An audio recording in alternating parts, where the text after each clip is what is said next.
Savannah and the Lowcountry. You're watching WJCL 22 Morning News, the one to watch. Fighting wildfires, thousands of acres scorched across the Carolinas. Get a first-hand look at the hardworking firefighters now risking their lives to end the disaster. Wawa continues its expansion in Liberty County when their second location there in Hinesville is set to open, and how you can earn yourself some free goodies. And it's the countdown to St. Patrick's Day, continuing with several celebrations set to take place this week. A live look out in Forsyth right now, the events that you won't want to miss. And we do want to thank you so much for waking up with us here on WJCL 22. Good morning. I'm Emma Hamilton. And I'm Frank Solkowski. Meteorologist Jonathan Myers here. We just had a live look down at Forsyth Park. That fountain going to be turning green here in a couple of days. And apparently your radar going to be green tomorrow. It'll be green, yeah, for sure. But good thing is Friday will not be green at the fountain. That is a good thing. That's what's important. I think it rained last year and it was not good. It sure did. And for this morning, not as cold. When you step outside, and it is on the cool side. A lot of us starting off into the mid and upper 40s. So out the door for school this morning. Most of us about 45 to 50 degrees as we kick off the morning. Later today, after about 1 o'clock, there may be a spotty shower. Chances of it are no more than 20%. It'll be a breezy afternoon. 72 for highs. Continue seeing gusty winds as we go into the evening. Also mild too this evening with temperatures in the 60s. No chances of rain throughout the morning. Like I said, maybe this afternoon could see a spotty shower, but tomorrow is a impact day. Do expect to see a good chance for showers and thunderstorms. The timing for this around daybreak tomorrow up to about lunchtime along the coast. Even could have maybe a few severe thunderstorms. I'll track that out for you in future casts in less than 10 minutes. Traffic track 22 this morning. No big issues out there like normal this time of the morning. I-16 there in Bryan County. Hyundai Meadow Plant seeing a little backup there, but no accidents at this time. Emma? John, thanks so much. Well, this morning the wildfire emergency continues in North and South Carolina. At least 175 fires are still burning between the two states. Thankfully, there's been no injuries reported. Well, in South Carolina, more than 30 agencies have now come together to battle the Carolina forest wildfire that began back on Saturday. Yeah, Emma Engel spoke to one of the firefighters who recounts what these past few days have been like. It takes a lot of firefighters to tackle a 1,600-acre wildfire. Horry County Fire Rescue isn't doing it alone. More than a dozen agencies from across the Carolinas have been fighting the Carolina forest wildfire since it started on Saturday. Captain Isaiah Cooper is with the House Springs Fire Department in Florence County, just one of the firefighters working to keep us all safe. He says when he got to the scene Saturday night, the scope of the fire took him by surprise. He never experienced anything like it. They deployed us out to the actual affected areas is whenever we really realized this was going to be a all-hands working type of thing. Cooper says their jobs would have been impossible without the community keeping them fed and hydrated.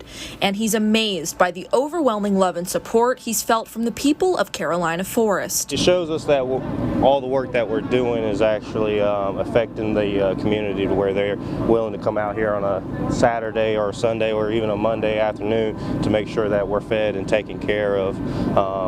It touches all of our hearts. I asked Cooper what it's been like fighting a fire with strangers. He says they can all work together no matter what happens. I just met these guys probably a couple hours ago, and we're already joking together, working together, or eating donuts together. So it's been a good time communicating with these guys. And though Cooper says he's loved getting to work with new faces, he's ready to go home. It's been a long 2 days. Yesterday was my daughter's birthday. Happy birthday, if you can put that in there. I'm ready to be home. Well, right now, Vidalia, they are expanding their burn ban due to those extreme fire conditions to include fire pits and burn barrels. The expansion, of course, due to the large fire that started over the weekend that took hours to contain. That incident and did highlight the dangerously dry and windy conditions we've been seeing here in Georgia. And speaking of Georgia, the State Forestry Commission is reporting that fires burned more than 6,000 acres in the past week. There's a significant risk for wildfires predicted through the month of March. The Forestry Commission says the #1 cause of these fires is escaped debris burning. Thankfully, there is some rain headed our way by tomorrow, which may help lessen the damage done by these fires. Well, happening this week in Boomtown. Wawa continues its expansion across the state of Georgia with another grand opening for another location in Hinesville. It will be the second location there in Liberty County. The new store going to be located at the intersection of Veterans Parkway and E.G. Miles Parkway. Doors open this Thursday, 8 a.m. Ribbon cutting ceremony set for 8:30. The first 100 customers going to get a free coffee any size, Emma, and also a free T-shirt. Wawa's mascot, if the coffee and the T-shirt wasn't enough, how about this? Wawa's mascot, Wally Goose, also going to be there. So y'all got that going for you as well. Well, in Port Wentworth, the DeWitt Tilton Group has begun building a new shopping plaza. They officially broke ground yesterday at the lot located on Magellan Boulevard. Now, this over 13,000 square foot retail center promises to bring new businesses, job opportunities, and an enriched shopping experience to the area. Currently, there is no timeline for the completion of the project. Railroad repairs continue out in Rincon this morning, and there are several changes being made to the schedule that will impact your morning commute. Starting March 10th, that is next Monday, Goshen Road and McCall Road will be closed for at least 3 days. West 5th Street will be closed for at least 5 days. Starting March 11th, that is 1 week from today, West 15th Street, that's going to be closed for 1 day and 1 day only from 6 a.m. to 6 p.m.